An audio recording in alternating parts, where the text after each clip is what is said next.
O processo 14 da pauta, com a palavra, o conselheiro Sérgio Ricardo.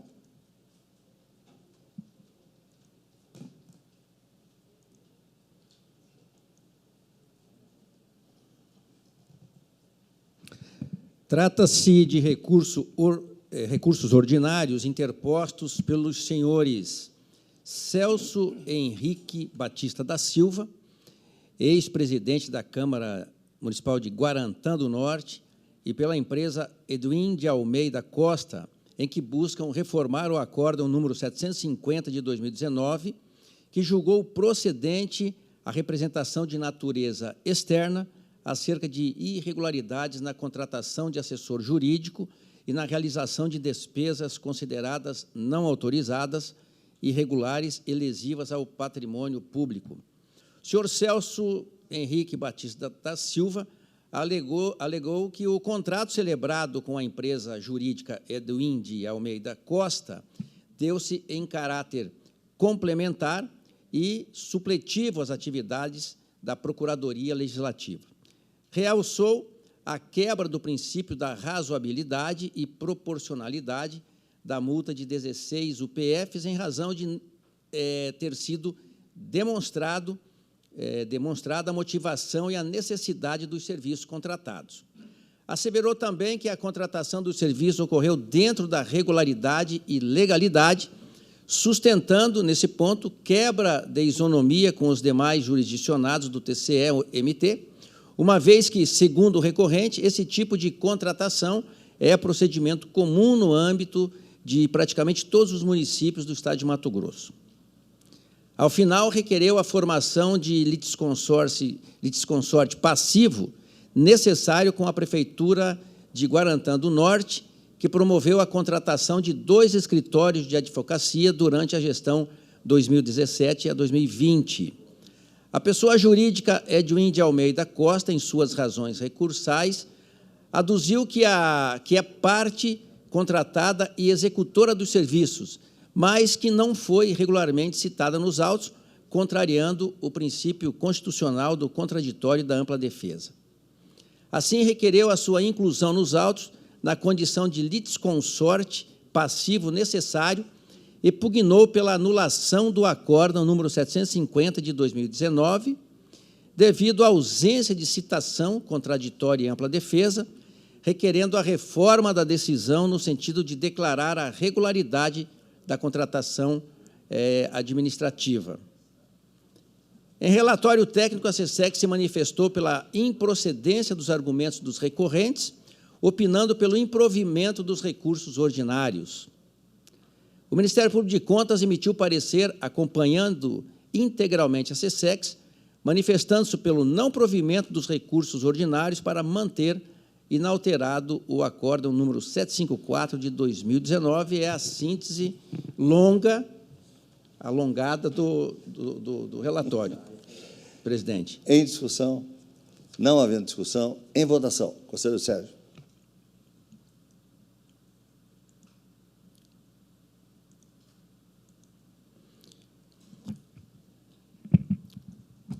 E, não obstante a decisão contida no respeitável acórdão, entendo que razão parcial assiste aos recorrentes. Preliminarmente, não acolhi o pedido de litisconsórcio passivo da Prefeitura de Guarantã do Norte nessa representação, requerido pelo recorrente senhor Celso Henrique Batista da Silva, tendo em vista que os fatos denunciados já foram analisados por este tribunal. Importante esclarecer que, apesar da Prefeitura, Poder Executivo, e da Câmara, que é Poder Legislativo, pertencerem à mesma pessoa jurídica de direito interno, que é o município de Guarantã, isso não obriga o Tribunal de Contas a julgar conjuntamente as partes. E aqui eu já quero aproveitar e falar dos péssimos serviços que essa empresa Energisa presta aos cidadãos matogrossenses. Aproveitar aqui, enquanto o sistema é todo pela terceira vez. Está fora do processo? Está fora do processo, mas enquanto a nossa área técnica, pela terceira vez, vai corrigir, né, os nossos computadores, eu aproveito para para dizer que essa concessionária, no contrato, eu lembro da antiga SEMAT, e a SEMAT não era tão ruim, né, como essa Energisa. Essa Energisa, ela não se importa, e eu digo isso por conhecimento de causa. Ela, nas pontas, engenheiro José Carlos Novelli, você não tem energia boa. Aqui dentro desse tribunal hoje, eu até quero pedir aos nossos serviços gerais que vejam quantos computadores foram queimados, quantas geladeiras, quantos equipamentos foram danificados aqui dentro desse tribunal pelo fato dessa terceira queda de energia e, com certeza, a Energisa não vem cumprindo aquilo que consta no contrato ao qual ela se obriga, no contrato de concessão. Obrigado, conselheiro Valdir Teis. Com certeza, ela não vem atendendo ao que demonstra a qualidade que ela deveria apresentar ao fornecimento de energia. Então, isso acontece aqui, acontece nas residências, essas quedas de energia, falta de energia de qualidade, da intensidade que a região precisa, né? E aí fica a sociedade, de uma maneira geral, penando com isso, tendo custos, equipamentos destruídos, e nós aqui aguardando. Bom, vamos lá, vou continuar aqui. Bom, vamos lá. Sobre a regularidade da contratação da empresa Edwin de Almeida Costa, eu não acolhi as teses recursais, pois considerei que o procedimento administrativo não foi desenvolvido de forma correta, já que justificou a contratação com base no artigo 24, inciso 2, e não no artigo 25, inciso 2, ambos da Lei 8.666 de 93, o que seria adequado no caso.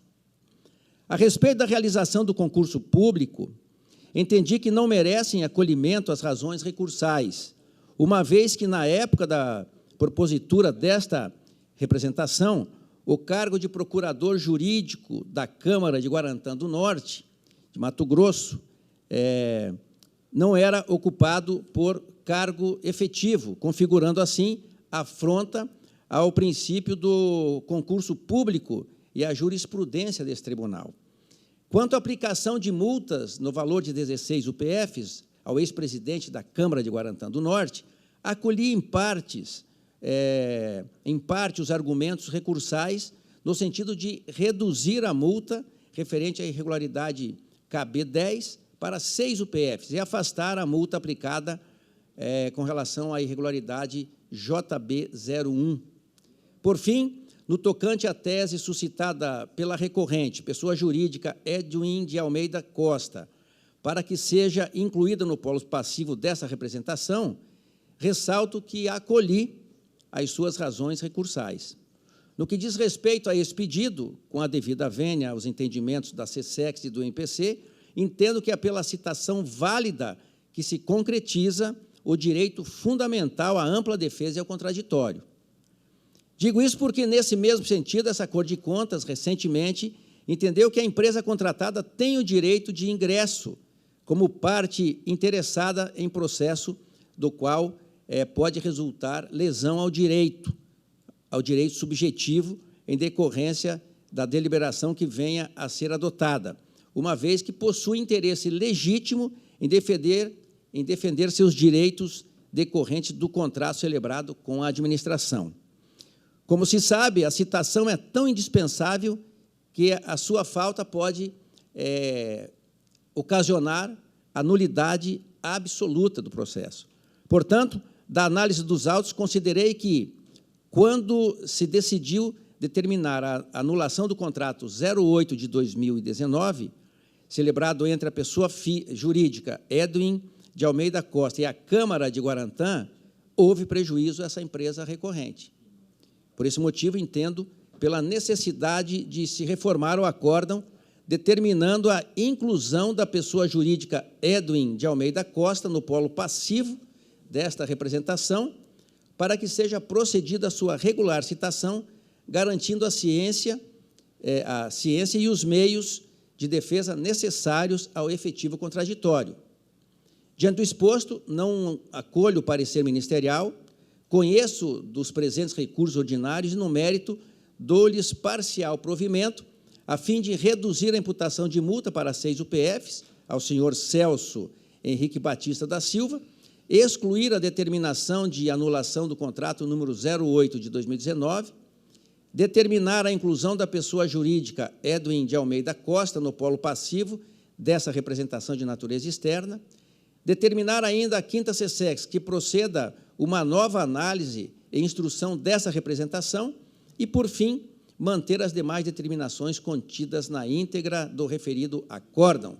É a síntese também longa do voto, Excelência Presidente José Carlos Novelli. Os senhores conselheiros que votam de acordo com o voto do conselheiro relator permanecem em silêncio. Excelência. Com a palavra, o conselheiro Walter Urbano. Me valer aqui da antiguidade, né, para atropelar o conselheiro Valditez. Senhor presidente, é claro que é um dever de qualquer autoridade julgadora, mas como nós estamos num processo avançado e aguerrido de reconstrução do Tribunal de Contas, nessa nova fase, e nesse contexto, mais do que nunca, valorizando como é o nosso dever, volto a dizer, a institucionalidade, me permita, Vossa Excelência, os conselheiros, a exaltar o voto do conselheiro Sérgio Ricardo. Conselheiro Sérgio, Vossa Excelência, pela sua própria origem pessoal e pela sua trajetória de pessoa pública, sabe a extensão e o valor desse voto, que parece algo simples no município pequeno, mas eu, de minha parte, digo a Vossa Excelência, é tão grandioso, porque lá na ponta, naquele lugar, aquela autoridade gestora, aquela microempresa, penso que seja uma microempresa da área jurídica, ou talvez não só, ela é impactada a partir desse voto do verdadeiro sentido do que é a democracia, Estado de Direito, enfim, garantias constitucionais. Claro que eu não vou me alongar, presidente, mas, assim, a hora que eu vi a síntese do voto, falei, é isso. É um dever nosso prestar atenção. E aí encerro dizendo assim, esse nosso cuidado ele deve ser mantido redobrado, como teve Vossa Excelência neste caso. Não só, mas neste caso que eu estou citando.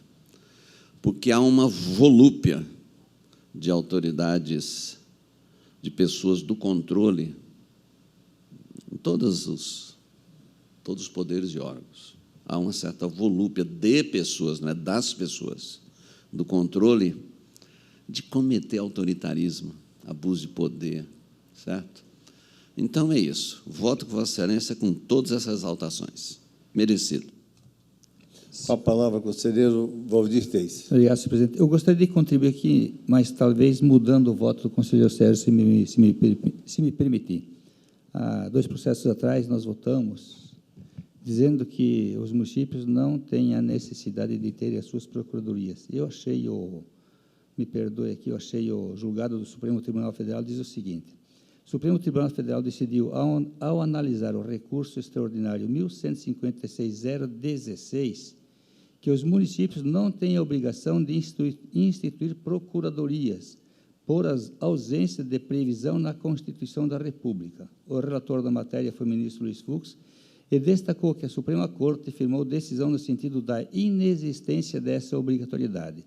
O recurso extraordinário foi manejado pelo Procurador-Geral de Justiça do Estado de São Paulo contra o prefeito de Tatuí e presidente da Câmara Municipal. O Ministério Público pretendia obrigar a criação de procuradorias municipais, serviço jurídico. O Ministério Público argumentou que, se a advocacia pública é constitucionalmente definida como função essencial à justiça, As disposições da Constituição Federal nos artigos 131 e 132 da Constituição Estadual, artigos 98 e 100, se aplicam aos municípios porque são princípios estabelecidos que preordenam a organização municipal. Aí o ministro Fux diz o seguinte: não vejo impedimento para a terceirização de serviços jurídicos pelo ente municipal, ainda em sede de cobrança de dívida ativa do município, uma vez que as normas dos artigos 131 e 132 da Constituição Federal têm sua aplicação restrita aos estados e União Federal, sendo-se disso que não são normas de repetição obrigatória da Federação Brasileira, que, como se sabe, é assimétrica.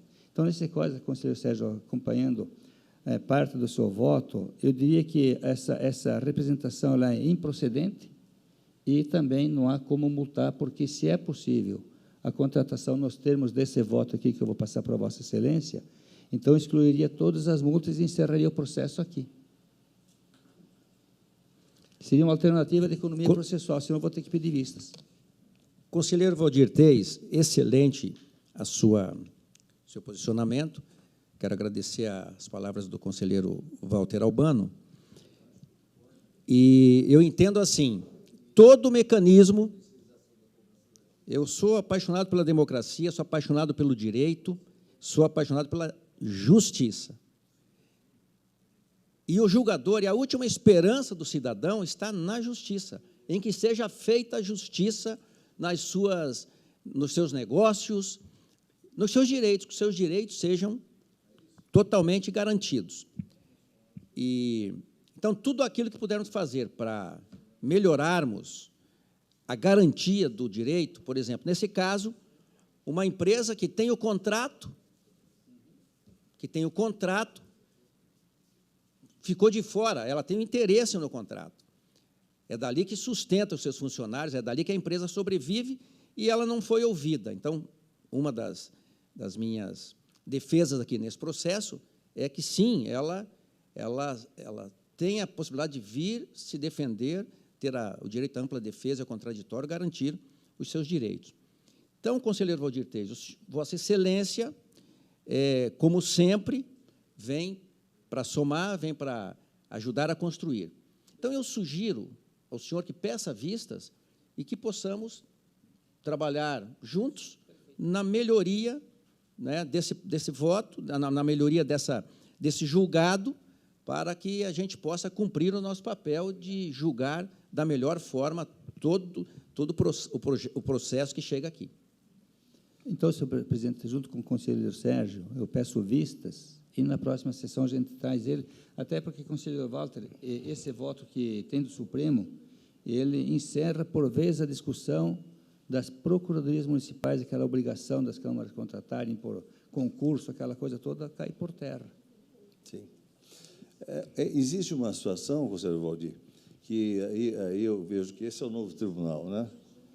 O conselheiro Sérgio sugere ao conselheiro Valdir que peça vista e, em conjunto, trabalhe em cima do voto, que é muito importante. Eu lembro quando nós fomos resolver uma consulta do governo do Estado aqui sobre a questão da cobrança da dívida ativa, eu lembro bem que o Código Tributário Nacional, ele é claro que quem tem que fazer a cobrança da dívida é o órgão, a Secretaria de Fazenda, né?